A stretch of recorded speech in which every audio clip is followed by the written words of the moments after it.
Hey everyone, welcome to the show. I have an update to share about one of Trump's Capitol insurrectionists. It's time for an episode of Where Are They Now? Matthew Bledsoe was arrested. Patrick Montgomery was in court. Jonathan Manapa will stay in federal custody. No, I don't take responsibility at all. So 39-year-old Maine resident Kyle Fitzsimons was one of the most violent January 6 attendees, and now he's been found guilty in a bench trial that was before U.S. District Judge Rudolph Contreras. Fitzsimons' trial was actually last month, and the prosecutors rested their case on August 19th, but the judge wanted more time. He wanted both sides to submit briefings regarding a couple points of contention. So number one, he wanted to confirm the authenticity of open source videos that were used by the prosecutor. These were videos that showed Fitzsimons' violent actions. And, this wasn't like CCTV or all body cam footage. So some of the evidence they relied on was video taken by other people who were there.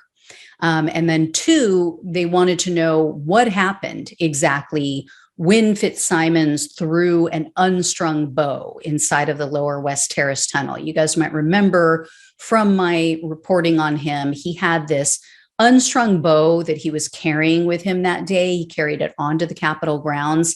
He tried to say, I had it to show that I wasn't there for violence. So he threw that inside the tunnel, and the bow struck DC police officers, a female police officer named Sarah Beaver. However, Fitzsimons' attorney argued at the trial that Fitzsimons was just attempting to help another member of the mob. They say that there was a woman and she was being beaten by a cop. So Fitzsimons threw the bow to try to distract the officer.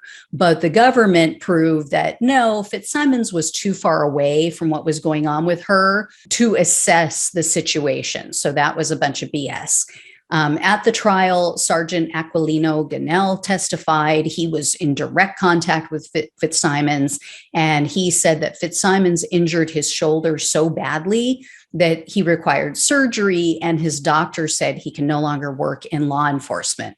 Now, upon cross-examination, Fitzsimons' attorney insinuated that Ganell was exaggerating his injuries. She said, she didn't say it flat out, but she again insinuated that he's profiting off of media appearances and a book deal that he has in the works. Well, Ganell admitted that, I've been paid for some media appearances, but he said that the money was in no way enough to cover the costs of his injuries and all of the medical treatment that he required.